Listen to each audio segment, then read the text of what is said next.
I'm Darrell Bricker, Global CEO of Ipsos Public Affairs. At Ipsos, we've identified 10 megatrends, the big trends that we need to look at in order to understand the evolution of the world that we're going to be living in. It's going to tell us not only how people are going to be living their lives, but it's also going to be showing us an awful lot about how we need to communicate with them and understand how their lives are changing. The first megatrend, dynamic populations. We have an aging developed world and we have a youthful developing world. And we also have a growing middle class. The United Nations tells us that the world's population is going to continue to grow through the 21st century. By the year 2100, we're going to have 10 billion people on the face of this planet. It's being powered by high birth rates in certain countries, mostly in places like Africa, in the Middle East. But when you look at places like Europe, the exact opposite is the trend. In fact, the year 2000 was the top peak for population in Europe, and it's starting to decline and has been ever since. But the population is getting older. Back in 1975, the median age of the population was 22. Today, in developed regions, it's 45 years old. It's doubled. In China, in 1950, you could be expected to live to about the age of 40. That was the life expectancy of the average person living in China. By 2050, it will be 80. We're adding an extra life on top of the life that we already used to live. Along with expanding the amount of time that we're spending on the earth, we're expanding our wealth. By 2030, 8.3 billion people in the world could be classified as being middle class. And by 2030, 66% of those middle class individuals will be living in Asia. Megatrend number 2, growing opportunity and growing inequality. In the developing world, the youth are quite optimistic. Quite a contrast to the developed world in which they're quite pessimistic. This is a very anxious youth in the developing world. When you look at what is expanding people's access to information around the world, more than anything, it's the expansion of literacy. More people are more educated in more places around the world than we've ever had. But the biggest factor in terms of improving people's access to information is clearly the internet. We have access now to all of the world's information that's ever been created in one place. But in order for it to have an impact on the development of an economy, the tipping point is about 50% level of access. The truth is today that 60% of the world's population does not have access to the internet, which creates a digital divide that prevents and reduces the level of economic development that we should be having. And what we've created now is a growing sense of inequality in the world. It's not just about a digital divide anymore, it's actually about the impact of all of this information and all of this technology on the ability to create wealth. And the public is starting to wonder, particularly in the developing world, when they're going to get their share. Megatrend number 3, megacities, urban superpowers, or human disasters. Over half of us now live in an urban area. By 2050, it will be 2/3 of us. The urban population is expanding by 50,000 people a day. That's about 1.5 million people a month, or a city the size of Prague. On an annual basis, it's about 18 million people, or a country the size of Chile. But do we want to live in the city? No. Actually, the vast majority of us do not want to live in the city, with the exception of people living in India and China, which interestingly enough is where the fastest growing cities in the world happen to be located. In fact, 7 of the top 10 cities of the world are now located in Asia. Megatrend number 4, increasing connectedness, decreasing privacy. Back in the 1980s, we only really had a few touch points to be able to communicate with consumers. But today, that's expanded massively. And it's expanded due to the expansion of the digital world. But 60% of the world's population doesn't have access to the internet, so the majority of people we can't contact in the way that many of the consumer packaged goods companies or other producers of goods and services want to contact them. But even if 60% of us don't have access to the internet, 83% of us do believe that having that access should be a basic human right. While we want to see the expansion of access to the internet, we're also worried about privacy. In fact, 66% of us express it as a very important concern.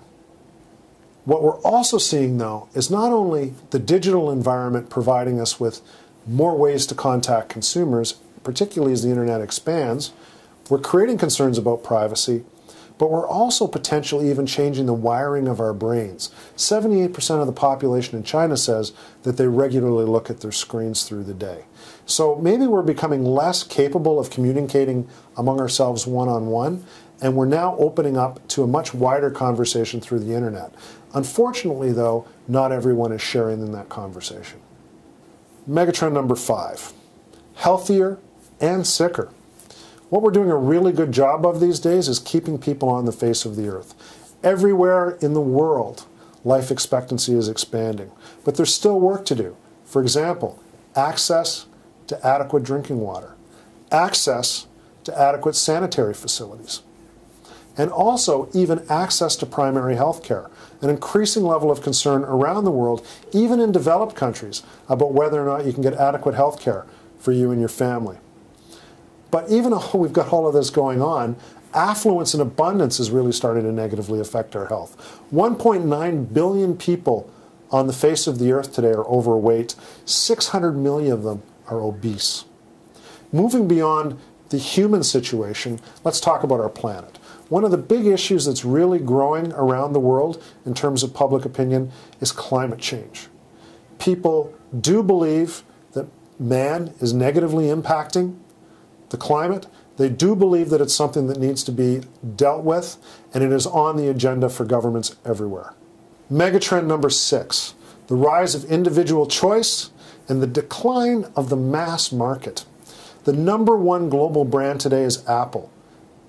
Didn't even really exist back in 1975. It's a new phenomena. But the big brands in the world today aren't always American. In fact, we're seeing them launch out as local champions around the world, and some of these countries are creating brands that are becoming the brands of the future. In automotive, in technology, in consumer packaged goods. Megatrend number 7, rise of the individual and decline of social cohesion. Traditional family structures are changing. Fewer of us are getting married. In fact, the fastest rising category of household today, people choosing to live on their own. We're worried about crime. Particularly if you're living in the developing world, you're worried about your personal safety and you're worried about your possessions. And this is probably one of the drivers of dissatisfaction with governments. We're less confident that government can deal with the issues that they used to be able to deal with. Government is under pressure. Megatrend number 8, cultural convergence and increasing extremism. Chinese, it's either Mandarin or Cantonese, is spoken by more people in the world today than any other language. But if you're doing business around the world, you're doing it in English. It has become the new Latin. It is the lingua franca of business. But it's also the lingua franca of entertainment. When we look at the movies back in 1975, all of the big ones were made in English, and when you look at the movies today, they were also all made in English. Let's turn to another cultural force, and that's religion.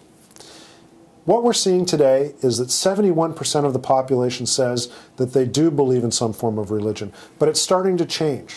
What we're seeing is that by 2050, that Islam is going to pass Christianity in terms of being the most popular religion in the world. Megatrend number 9, always on and off the grid. Nearly half of us feel the pressure to succeed in the world today. But 80% of us also say that we want to have a work-life balance. One of the ways that we're trying to achieve that is by working remotely. In fact, when you go out and you interview younger people, more and more of them say that that's something that they want their employers to allow them to do. Maybe we are getting more successful in finding a work-life balance. In fact, we're finding that the number of hours worked in the OECD countries has actually declined over the last decade. But apart from just how we work, there's a big question about where we work these days. More and more businesses are spending time on the question of employee loyalty. trying to get people to build an affinity for their organization and working for them as we have a competition for talent growing around the world. One of the things that we find is that 65% of the world's workers say they want to work for an organization with a powerful social conscience. Megatrend number 10, public opinion. It's a revolutionary force. It is changing the world every day. We can now measure what people think, what they understand, what they care about in ways that we've never been able to do it. And you know who's going to have to listen? Everybody who's in a position of power, because this is going to change everything.